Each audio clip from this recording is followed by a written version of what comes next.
Good morning. I do not want to interrupt the lively conversation that we have going on in the great introductions, but it is 1 o'clock. Are we ready to get started? Sure we are. Yes. Yes. Yes. Yes. Fantastic. Stephanie, were there any instructions that you wanted to give? Or are we just going to start rolling? We are good to jump right in. Awesome. Well, good morning, everyone. I am your facilitator this morning. My name is Melanie Gamble. I hail from the great state of Maryland, but I am also licensed in DC and Virginia. I heard a lot of Floridians on here. I am a native Floridian. I grew up in Pensacola, Florida. We're going to get started here with a few ground rules. I first want to say and give a huge shout out to Stephanie, who I just asked if we were ready to go. I will tell you, the National Association of Realtors, they have found themselves a gem. And Stephanie, she is helping me today.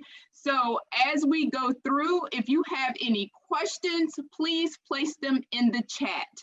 We will allow, allot time at the end so that we can go back and forth on any questions, comments, anything that may have crossed your mind, because while I'm presenting, I will tell you guys, I have come to the age where if I stop when I'm rolling, I may not get back on my roll. So, we are going to go through the part that I have for you, and then we absolutely will come to the end and address any questions that you might have. Along those lines, I will ask, if I say something that resonates with you, please, I want you to hit in the chat. I want you to hit, there we go, ding, ding, ding.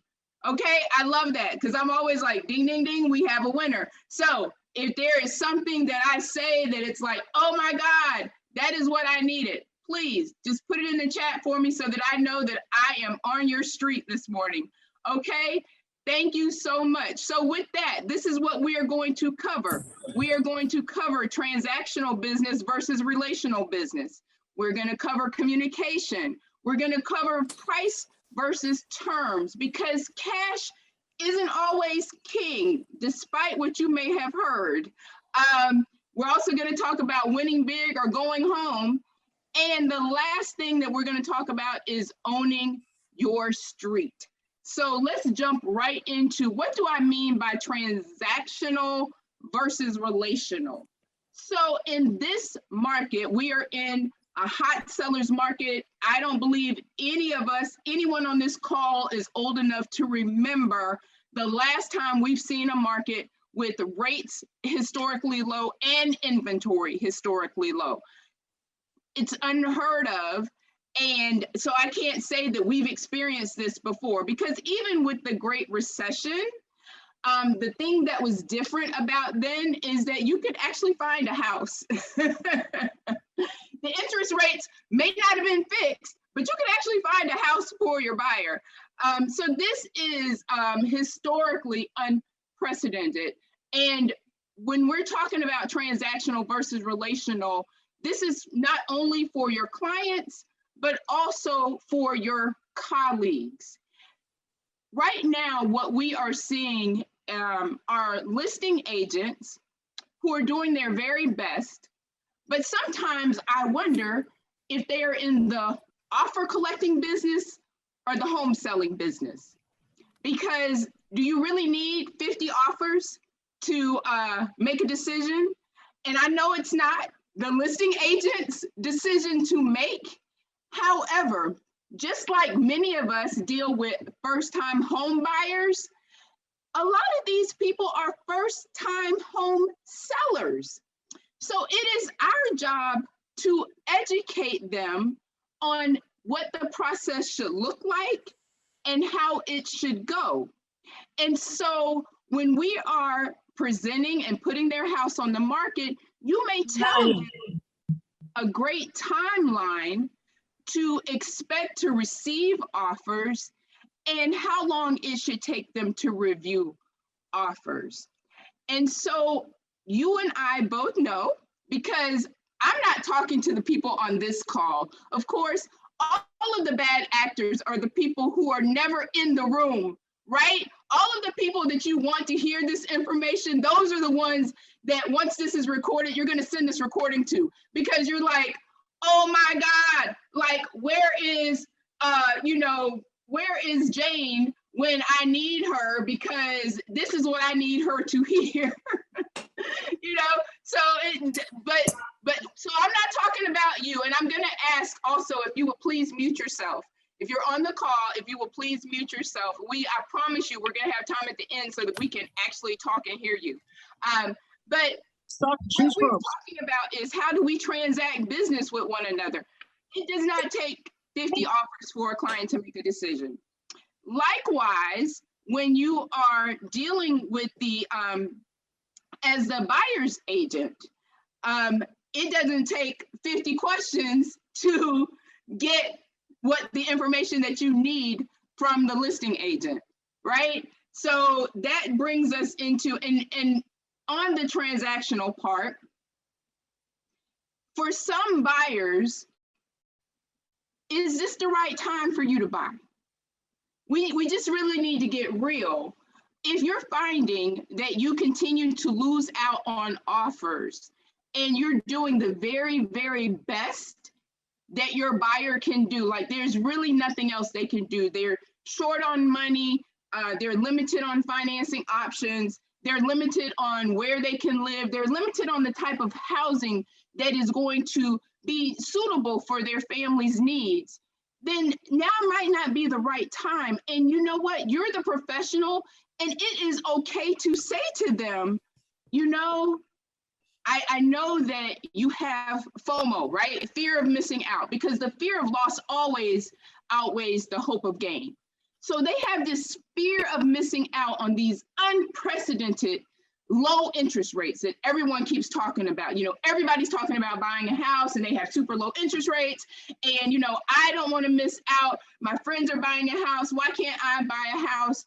And sometimes it's going to take having that really, really hard conversation to say, now may not be the time. I know that you want to buy a house, but is there any way that maybe you could rent for like one more year? Because we anticipate, Lawrence Yun recently said that he thinks that there may be some easing. And so maybe in 12 months, we may start to see this market turn just a little bit. Maybe by then you may have been able to save up a little bit more money. Maybe more inventory will be on the market.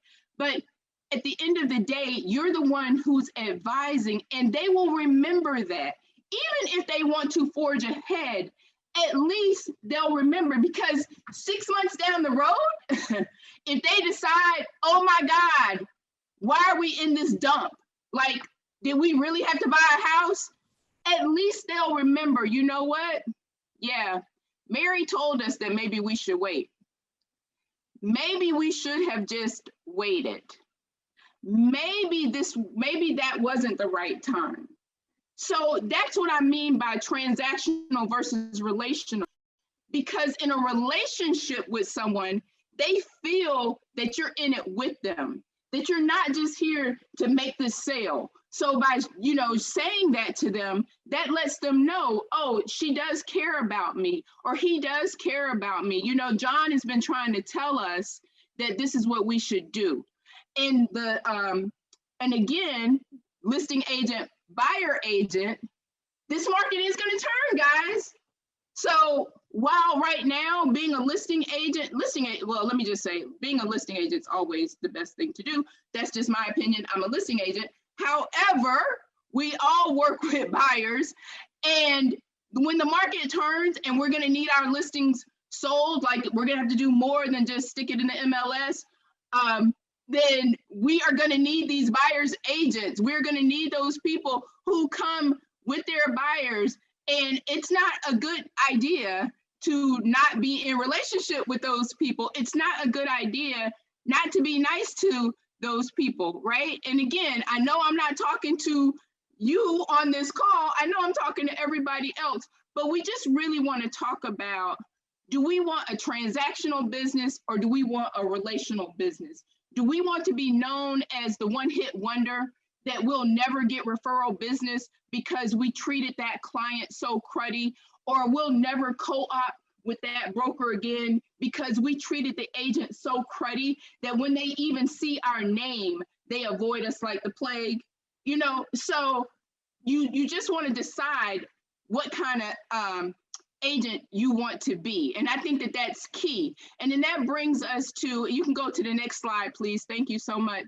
That goes to our communication skills, right? So Tony Robbins says to effectively communicate, we must realize that we are all different in the way we perceive the world and use this understanding as a guide to our communications with others, right? So in communication, let's talk about not only written communication and verbal communication. I will tell you, so my husband and I just celebrated our 21st wedding anniversary. Yes, 21 years. I know I barely look over 21, but yes, I have been married to the same man for 21 years and we have 3 beautiful sons. I digress. Let me go back. So in communication, the one thing that my husband has instilled in my brain, which I promise you, I did not realize this before I was married, but my husband has ensured that I understand that everybody doesn't think like me. He tells me that over and over and over again, because I'll come home so frustrated and I'll be like, oh my God, can you believe, can you believe this person did X, Y, Z? I would never do that. And my husband look at me and he'll say, everybody doesn't think like you. Everybody doesn't think like you. And I'm like, yeah, you're right. I get it. So I'm saying that because in communication, what we find in our industry is that we have some people who do not do a good job of communicating. They don't communicate with their clients. They don't communicate with us, their colleagues. And so I know sometimes you're wondering, like, how do these people stay in business, right? Because they do not communicate. And I want to say to my Gen Zers and some of my millennials who may be on this meeting today, that this device, your mobile office, believe it or not, the numbers that come up on that screen, that's actually phone numbers. That's actually numbers that you could dial and you could actually talk to someone on the other end. I know it's hard to believe. I know that it's hard to believe, but this thing can actually do more than send emails and text messages. I promise you. Sometimes a phone call will go a long, long way. And because what do we want to know? We're here today to find out how to win in this market. The number one thing that you need to know from the listing agent is, what does the seller want? Well, how are you going to find that out? You're going to have to communicate with that listing agent. So of course you can write them an email, you can send them a text, but you know what? I don't think there's anything wrong with a good old-fashioned phone call that says, hey, Mary, this is Melanie. How are you? Listen, I saw that you have this listing on 123 Apple Street. Oh my God, my buyers absolutely love it. Listen, we may not be the absolute top dollar, but my buyers want to give your sellers anything and everything else that they want. What might that be? Could it be a 30-day rent back? Could it be, and we can go on, I'm sorry, we can go on to the next slide because I noticed that, yeah. Can we cover their moving expenses? Can we pay all of the seller's closing costs? Can we pay storage for the seller? Can we donate money in their name to a charity? Now, I know that you guys are probably saying, what? But I'm telling you guys, while people always say, oh, the seller wants the highest net, the seller wants the highest net, the seller doesn't always want the highest net. There are sellers out here where money, yes, money is great for them, but there are other things that they want. You think about your mom and pop who built this house 50 years ago. The mom maybe gave birth to the children in the house. They absolutely love this house, and they want to know that someone else is coming to love this house just like them. So we don't want to get into familial status because that goes against fair housing. But again, they may be first-time home sellers. So listing agents out there, could we potentially have an owner-occupant period? Can we potentially have a period of time where you set aside, because institutional sellers do this all the time. I've worked for Fannie, Freddie, HUD.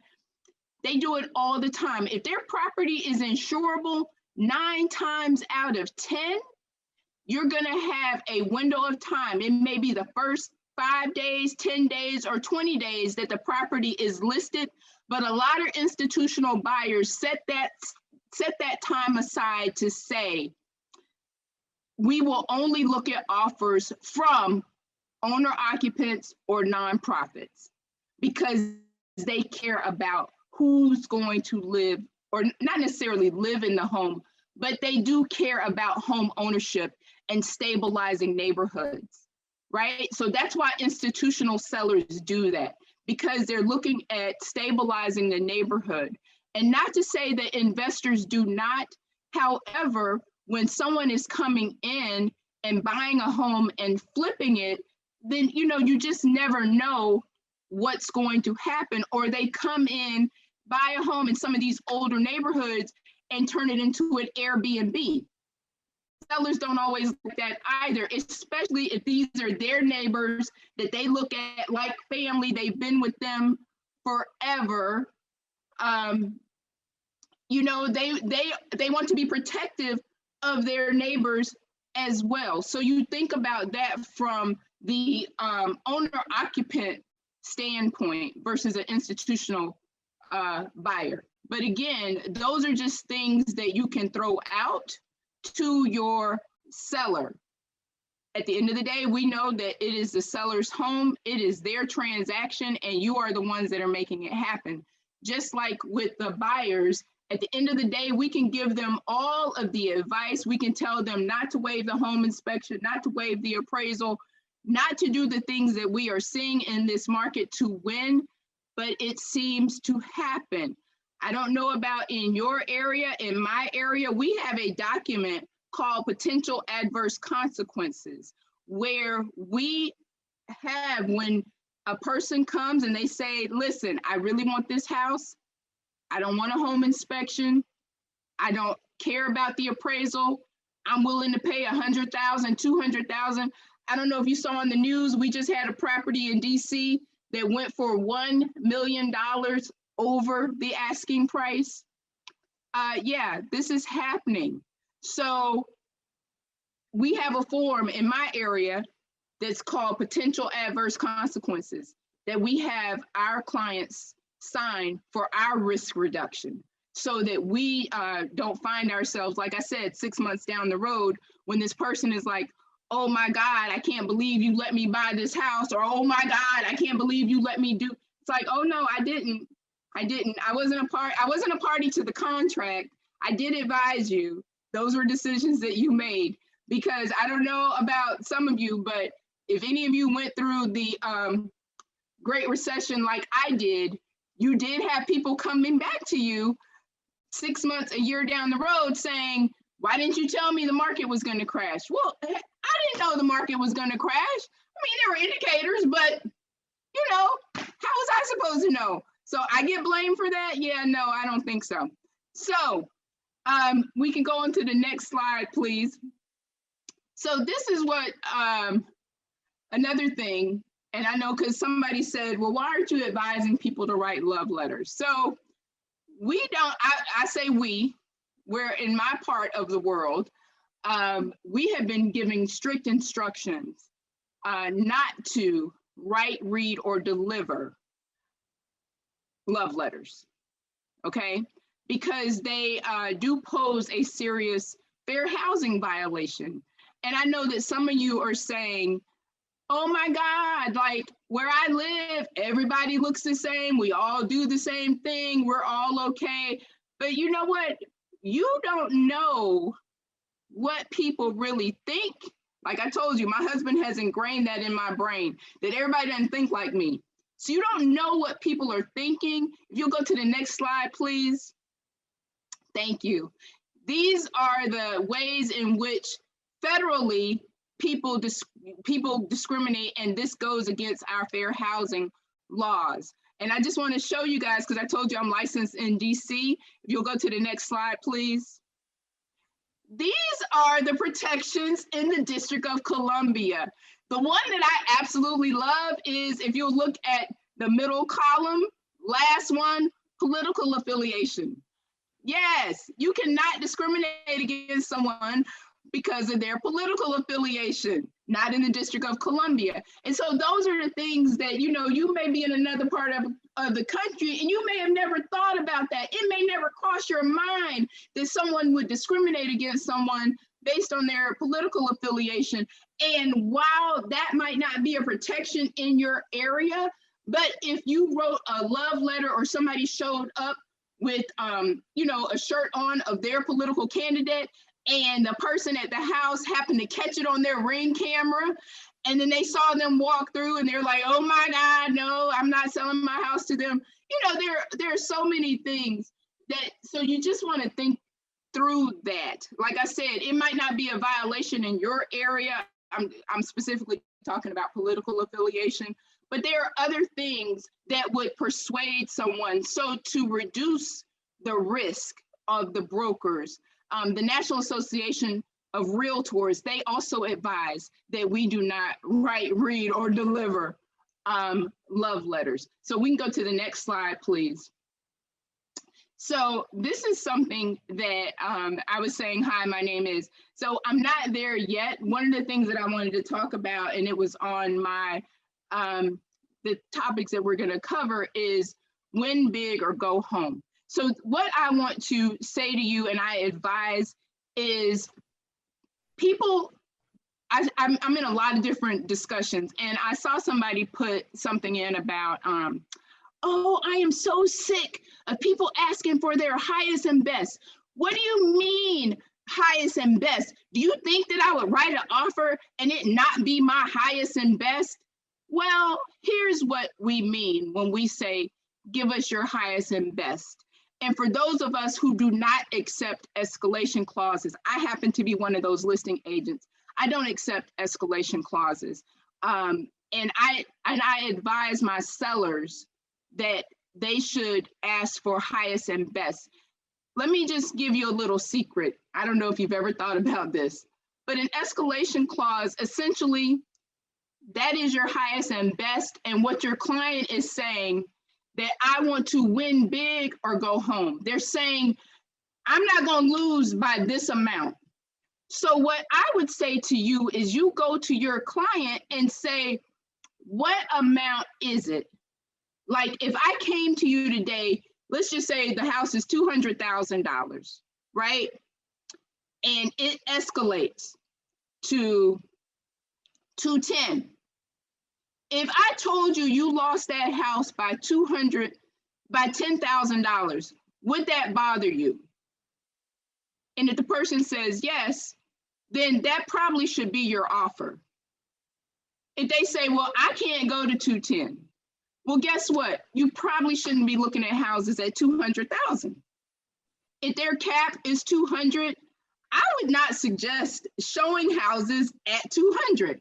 I think that that's part of the problem that we're seeing is people are showing houses right at their client's max, and then they get frustrated because they can't go over that.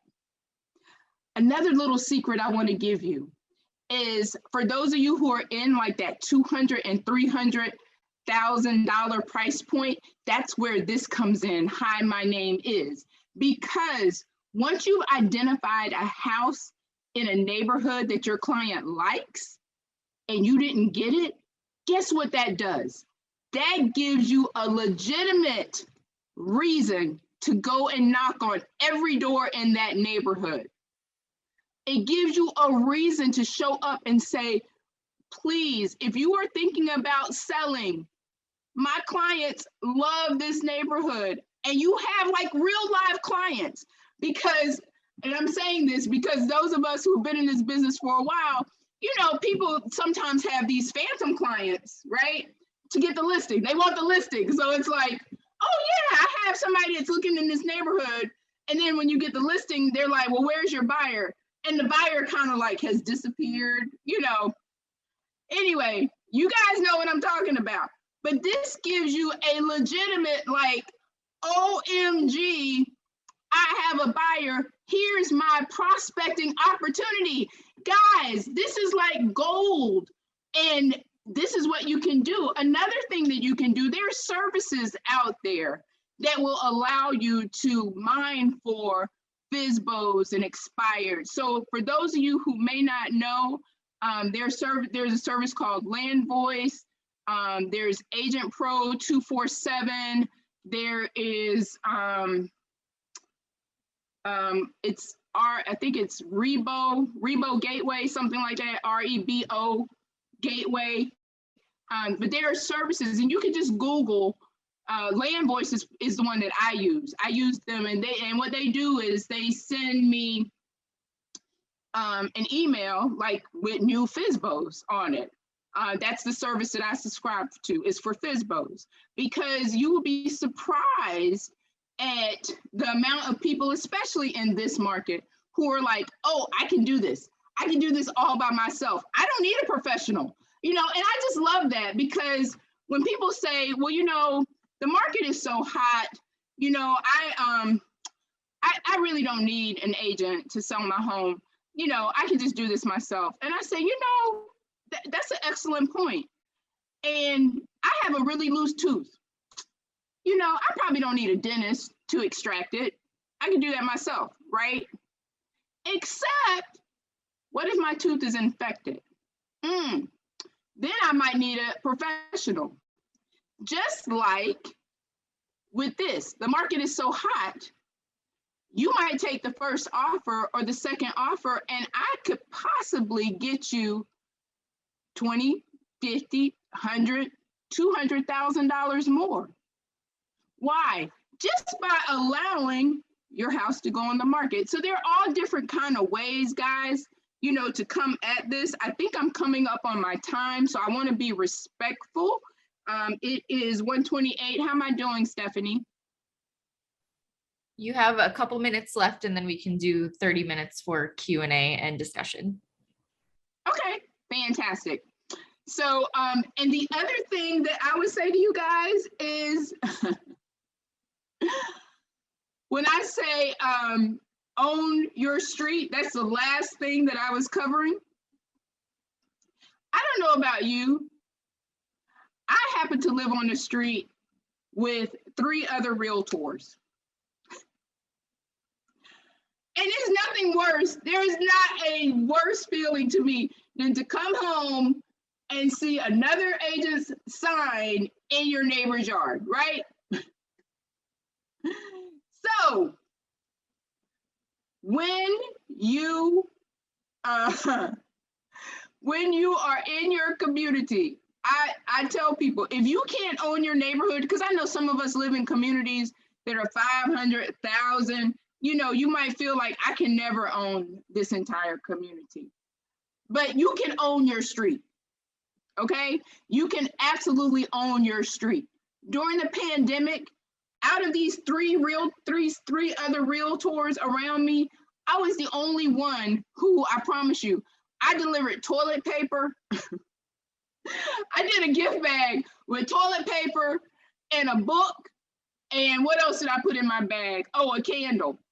And, you know, I just said, hey, you know, I'm here. And I did a nice little note saying, hey, I'm here. If you need anything, please call me. I am here to help.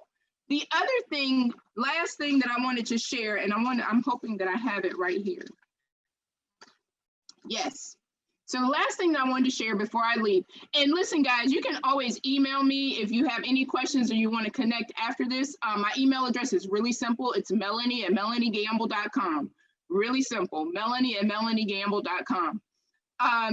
But back on communication, the one thing that I wanted to share that I hope is the nugget and you guys can take away. Listing agents out there, when you have multiple offer situations and you are having to go back to the buyer's agents to let them know that they did not win, be courteous. I want to share with you a letter that I composed, and of course I, changed the names and the dates and the price, but a letter that I composed to the buyer's agent, and I'm gonna read it to you, and it's really simple, but like this one says, "Dear Janine, the seller and I want to thank you and your clients for the outstanding, thoughtful, and well-crafted offer. We had quite a bit of interest in this home. There were 5 written offers. Unfortunately, the seller could only choose one offer, and they chose an offer from a different buyer. I'm sure your clients want to know what they could have done to improve their offer. While I am not at liberty to disclose the amount, I have been given permission to share that it was an all-cash offer. Being active with both buyers and sellers, I know the time, care, and thought you place in each offer, and I am sorry to report that this one did not end in your buyer's favor. I wish you and your clients the very best in their home search. If anything changes, I will certainly make you aware." This is what I typically write to agents, just to let them know. And I try to give them something to take back to their buyers, because the other thing, and again, this falls under communication, is that people are not communicating. They'll see it turn into MLS, and guys, with technology, a lot of times it goes under contract. You don't even know. The listing agent hasn't gotten back with you. Your clients find out before you do. And it makes you seem like you're not being proactive, that you're not communicating, that, that you don't have the same values, that you're not Team Smith or Team Jones or whoever your clients are. It makes it seem like you're not on their team, but you are. You are on their team. But it just helps. Communication goes both ways. And I know I said the last thing, but as I was talking, the other thing that came to mind under communication is listing agents, whatever it is that the seller is asking for, do your very best to put it in the comments. You can either, upload a document saying, my buyers would like that. Buyers agents, please do us a favor. Just read the MLS. There is nothing more frustrating. I promise you, there is nothing more frustrating as a listing agent than to have a buyer's agent call you with questions that I promise you, if they had read the MLS, they wouldn't have had to pick up the phone. Please, if we take the time to give instructions, please take the time to read them.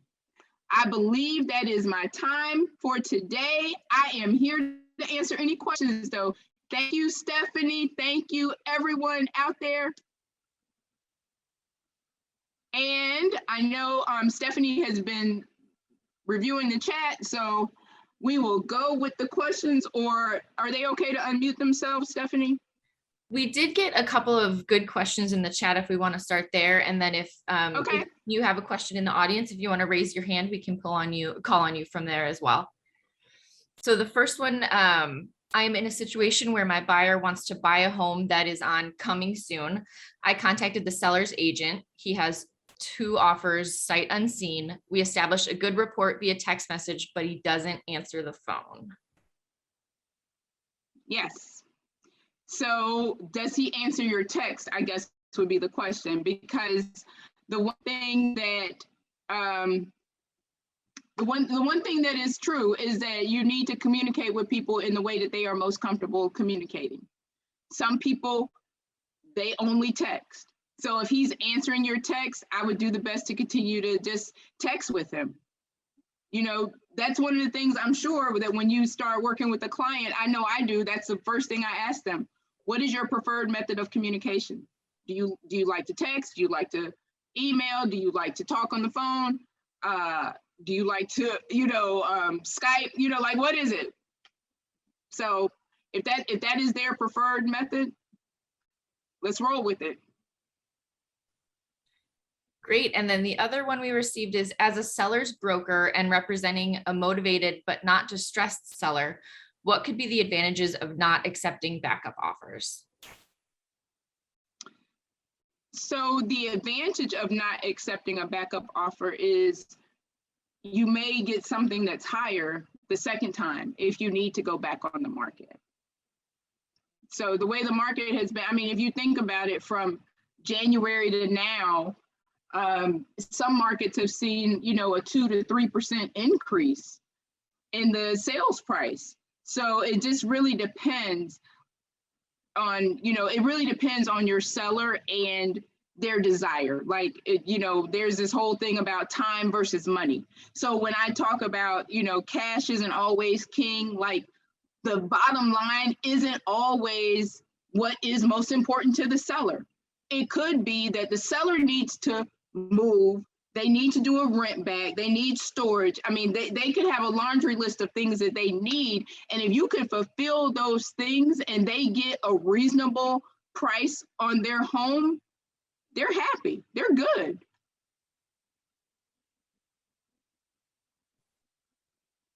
All right. And if you have a question, you can feel free to put it in chat or raise your hand and we can call on you from there. But we have, do you recommend a spreadsheet or a form which can be used to review and condense offers down for presentation to the seller? Absolutely. You absolutely could put it on a spreadsheet, but you do still have to present every single offer to the client. But if you want to make it simple from an analysis standpoint, after you have presented each offer, and then you say, oh, and by the way, I've already put them on a spreadsheet for you to show you what it would look like, what your net would be. You can certainly do that. Absolutely. But just remember that, we are required to present every single offer that we receive. So I prefer to do emails because I can save them into a file and go back if there's any discrepancy or I need to find something. So I'm wondering if anybody knows of any kind of, when you start texting with people, because I usually email and they say, hey, I sent you a text. And the next thing you know, that agent may be doing everything in text. And it's hard for me to, okay, well, was it a text or was it an email? And then trying to condense that. I know this has nothing to do with multiple offers, but when you're in multiple offers, you're dealing with all these different agents. Does anybody know of a texting app or a way to convert text to a file that can be saved to the PC? That's where I get confused. This is Christopher Smith with Central Metro in Austin, Texas. My team uses Follow-Up Boss. It's fairly cheap, especially if it's for one person. I think for the entire team, it's like $500 a month, but it's like in the $60 a month or something for one user. It will keep track of all your deals and also text messages and everything for every client. And it's a great CRM tool. It also helps you to follow up with your customers as well on kind of an automated process. So I love it. I think it's great, but there are a lot of tools out there that you can use. Can you say the name of it again? Follow-Up Boss. Follow-Up Boss. Yeah, and it's in the chat as well. Christopher, thank you so much because you beat me right to it. But yes, Follow-Up Boss is great. And I will tell you, Sherry, from a compliance standpoint, it's very good to save all of those emails, text. And the one point that you raised when you said, I like to email so that I can have documentation, right? The one thing that I do is when I speak with someone, typically I'll follow that up with an email.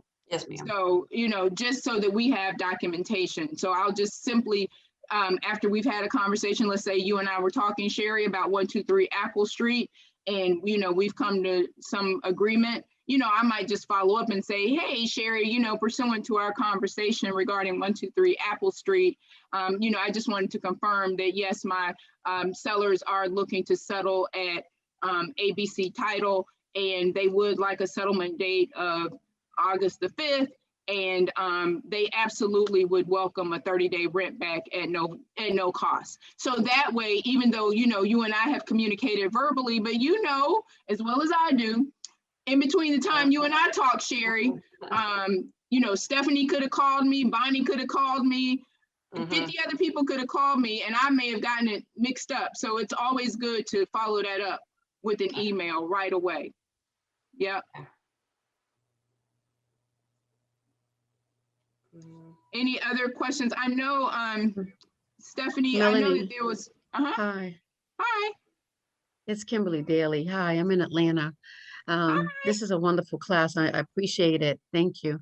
My biggest concern right now, I am a listing and I'm a listing broker. I have my own brokerage, several agents underneath me, and our biggest challenges are we do work with buyers a lot, and the sad thing about it is that the buyers are getting beat out by all these big pharma kind of on our end, big companies like the OfferPad offers, all those. I don't want to list them all, but the problem I'm having is that they're doing 1 and 2 day open houses, and then they're pressuring you to do highest and best, and then they already know they're going to pick the cash deal. So why make everybody go through that? You have this guy told me he had 86 offers. Why? Why do you have 86 offers? That's greed. I've been in the industry over 22 years, and I've never, like you said, seen it this way. It's very disheartening for the buyers to have their be ready, able, and willing, and then we can't really help them out because why are you still holding the listing open? Like, pick somebody already so we can get these people off the street. Do you understand what I'm saying? I do. Yeah, I mean, I don't know if anybody else is feeling that. Well, no, and even in your letdown, I call it your letdown letter. Yeah, well, that letdown letter. I made a post, and I think I said it when I started. I said, are you in the offer collecting business or the home selling business? Like, which one are we in here? Because you really don't need it. But again, we work at the direction of our client, right? So if the seller says, I want my house to be on the market for 10 days, because just like we listen to different experts in the industry, you'll have these sellers that listen to all of these quote unquote, experts on how to sell your home and how to sell your home in a hot market. And, there are some people out there telling sellers your house needs to be on the market at least 10 days and, all of this. So of course, if your house is on the market for 10 days, that's going to give that 1,000 people a chance to go through it. Like literally, I don't know if you guys have seen, but I've seen posts, I've seen it here locally. I've had it at my own open houses where there's a literal line outdoor of people getting in because there's so many people already in the house that, we can't even get them in the house. And so just if a portion of those people on the very first day make an offer, we already know you probably have 10 viable offers right there. So to your point, why is it happening? But again, it's about educating the seller and really, helping to understand what are their pain points. Like, what are their pain points? It's not always money. It really isn't. There are ways. I just think we need to take, as professionals, I think we need to take control of the transaction because the seller's only going by what we say. Even with my listings, I list it, even if it's 2 days, I shut it down. I don't want to do a spreadsheet for 4 and 5 days trying to figure it out. Like that's time taken away from other buyers and clients. I tell my client, listen, you listed it for this much, you have this much, pick somebody, let's shut it down. Like 4, 5 offers, let's get it. Then I shut it down. Like I really take control of my listings, get them out the door, and I'm done. Then if it doesn't work out, I call back the people just like you. Did you want to be a backup? Because you were next in line. You were the second best, third best, fourth best. I let them know that if your clients still haven't found anything, we'll come to you. Send me a back. I'll try to client. Okay. Let's just control the deal. We're not controlling the deal as professionals. And the greed factor is out of control. But I don't want to badger that. You did great. Yeah, thank you. I would say, as a buyer's agent, the opposite. I've had experience too, where the agent had basically went on the market Saturday and offers were due Sunday. There was no time for clients to look at the house and put their ducks in a row to even compete for that house if they wanted to. So that's not fair to them either. So it has to be a balance in between, you know, maybe if it went on Saturday, then the offer should have been like Tuesday or something, you know, so you can at least talk to a lender. So, but, okay, so here's my question, Taylor. From what I just heard from what you're saying is you're working with people who aren't really ready for this market just yet. If they have not. That's true, they were not. Okay, yeah. So that's the other thing, and I think someone put it in the chat, and it's so key, is appropriately setting your client's expectations. So from day one.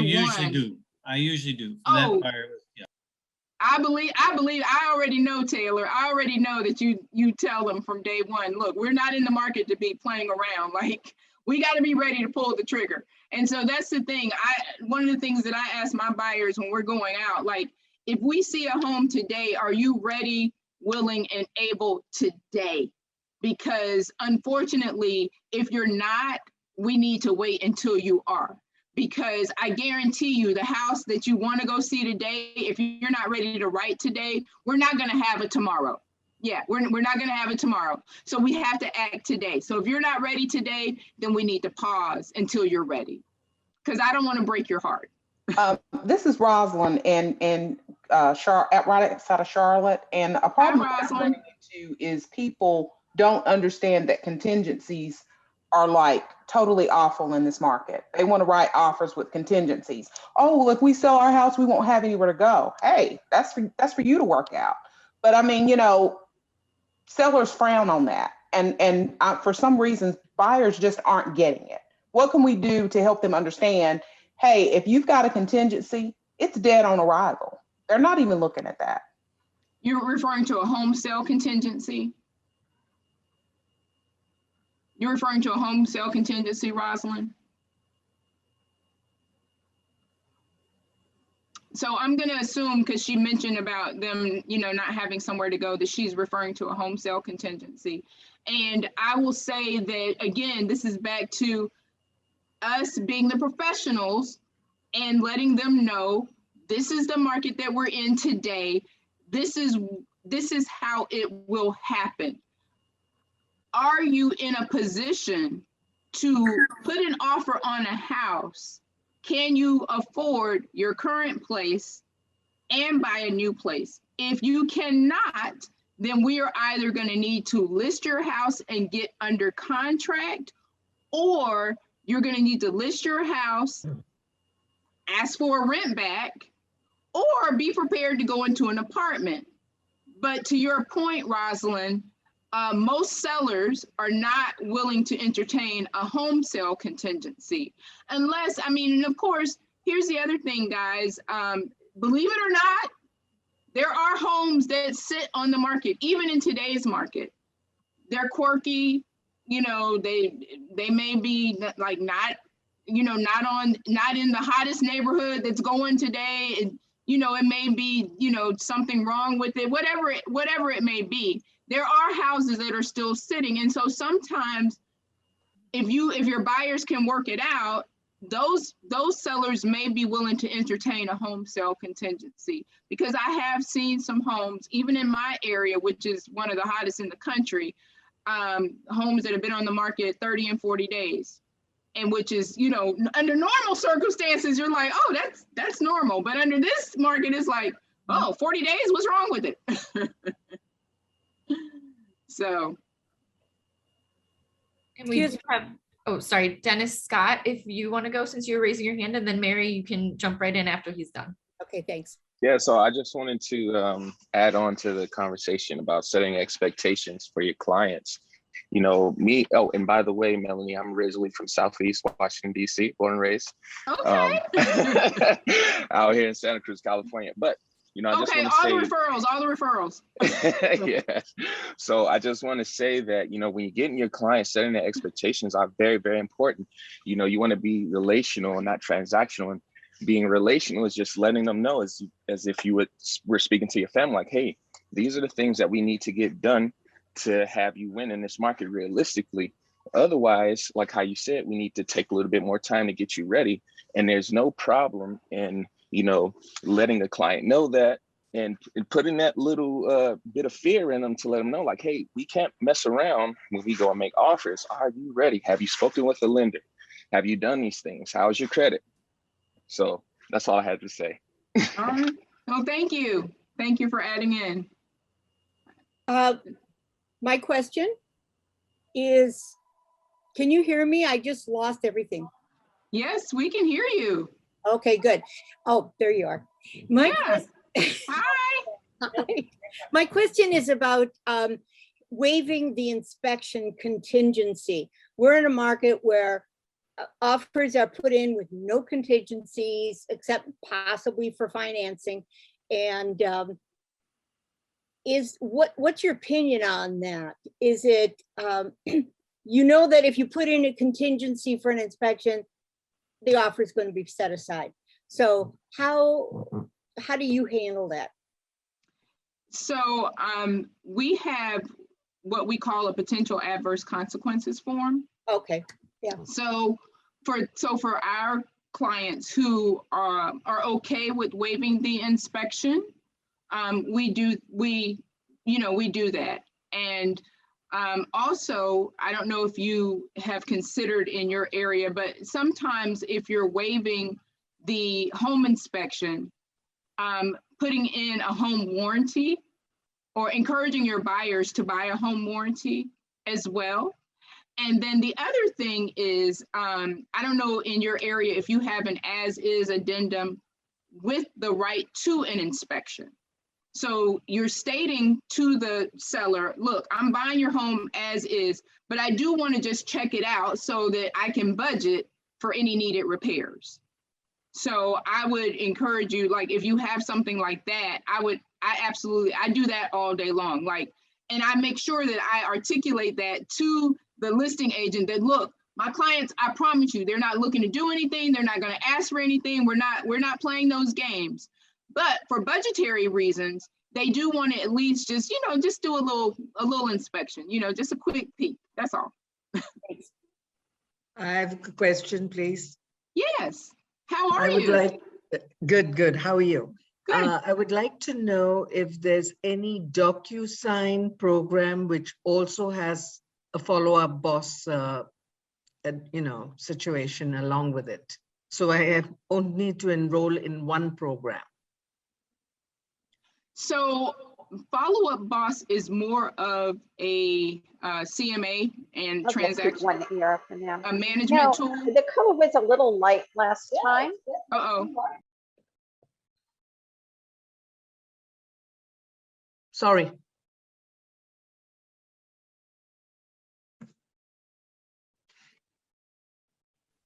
Melanie, you're muted. Okay, yep. Just unmuted myself. Okay, sorry about that. I was gonna say that follow-up boss, I don't believe, and somebody else can tell me because I'm not like the expert, but I do not believe it's integrated with DocuSign. I believe it's more of a follow-up tool, but I could be totally wrong. You're correct. No, that's correct. That's correct. Okay. I use Follow-Up Boss, and it's just more like a CRM to keep your transactions in order. And DocuSign, Dotloop and DocuSign are just tools to use for signing documents. So they're not the same. Okay, thank you. Thank you. And then we do have two people with their hand raised. Kirk, if you want to go, and then Sandy, you're up next. Yes, I have a question.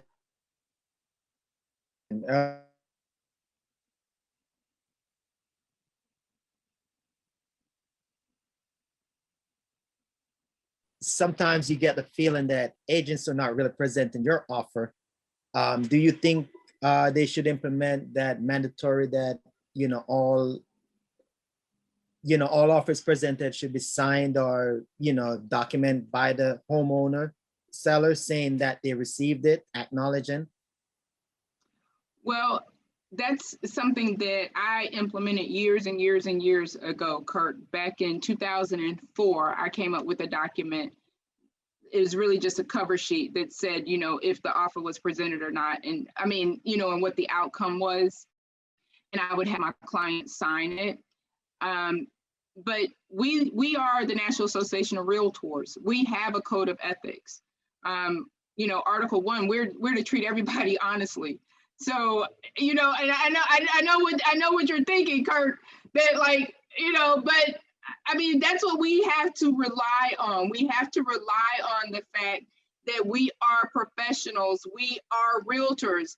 We have to, we really do have to trust the process. And I know that that's sometimes challenging. I will tell you, the best thing for me when I, working with Fannie and Freddie was when they started their online where the agents would submit their offers themselves. That was the best thing for me because I hear you. And I would get so tired of people saying, oh, I don't even think she submitted my offer.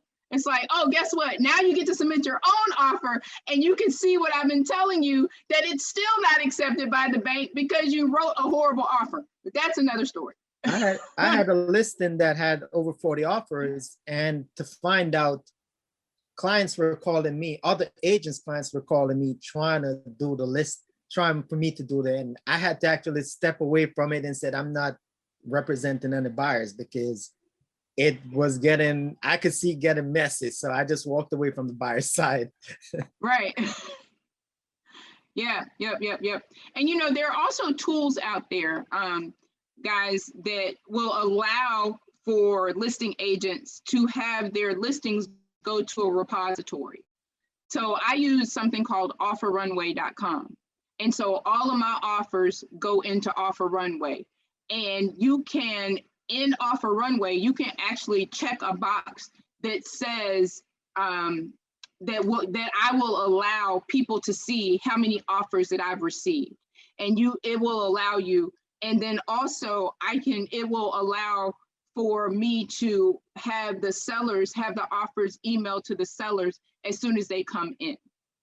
So I try to use as many tools as possible so that I'm out of the mix and it really is, you know, a transaction that's between the buyer and the seller, and we're just here facilitating it. Go ahead, Sandy, and we have about 3 minutes left.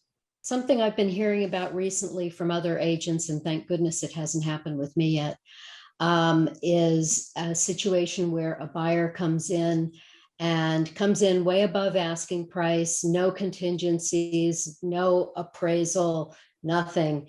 And then they have an appraisal done and use a low appraisal as a negotiating tactic.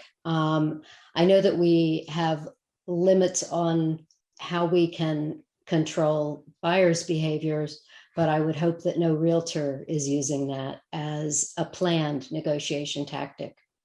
Well, I will tell you, Sandy, we don't play those games over here. And people did that. People try to do that with REO properties all the time. So we stopped playing those games a long time ago. So if I receive an offer that I know is well above what we've listed for, well above what it's going to appraise for, then we actually go back to the buyer and say, okay, do you have the cash to pay above appraisal? And we have that written right into the contract, that in the event the house doesn't appraise for 200 and I've offered 210, that I am going to pay 210. And oh, by the way, here's my proof of funds. Here's my $10,000 that I have sitting over here in this IRA that I'm going to tap into to come up with the difference. So yeah. I will tell you, as a listing agent, I believe it was Kimberly who was saying taking control and just being the professional. And I embrace that because, again, we are the professional, just like people go to the dentist, just like people go to the accountant. We are the realtor. You know, this is my chosen profession. I tell people this all the time. This is my chosen profession. I have a master's degree in public administration. You don't need a master's degree, right? So this is my chosen profession. I choose to do this every single day because I absolutely love real estate and I absolutely love teaching. So at the end of the day, be the professional. That's why they hire us. Agreed. Yep. And then Kimberly has her hand raised, and then we're right at 1 o'clock. Uh-oh, okay. Hello. Hey, Kimberly. Thank you so much for what you've shared. You touched on, someone asked a question about contingencies, and I have qualified buyers, pre-qualified buyers. They, of course, have to put in that finance contingency, and I'm trying to find ways to help them to win in multiple offer situations. Anything else that you could suggest that could help them out, because they have to have that financing contingency, because in many cases they don't have a whole lot of extra funds to go above the financing and appraisal. They have to have those contingencies in there. Yep. So Kimberly, I will tell you one thing that I have employed, and this really only works if your client is using your lender, right? Somebody that you have a good relationship with. And I don't want to say it only works with them, but sometimes you have lenders that are not as friendly. But if you have a really good lender, like my lender will get on the phone and my lender will call the listing agent, just like I'm calling. My lender will call and say, hey, Sue, you know, you and I, I'm working with Melanie and we have a mutual client putting in an offer on 123 Apple Street. I want you to know, you have my word that they are well qualified. I verified their assets. They are employed. I've done everything. All we need is a house. They're approved. All I need is a house. Please, can we work together on this? I guarantee you, we're going to get you through the finish line. You know, if they have in-house underwriting, whatever they might have as a lender to make them stand out, then, you know, that is something that you can do with your finance buyers. That's something I do all the time. It definitely helps. It definitely makes a difference. Thank you for that. Thank you for that input. Yep, absolutely. You're more than welcome. And I want to thank everyone. It has been a lively discussion. I just thank you. I thank the National Association of Realtors for trusting me with their members. So thank you. And to all of my colleagues out there, happy selling.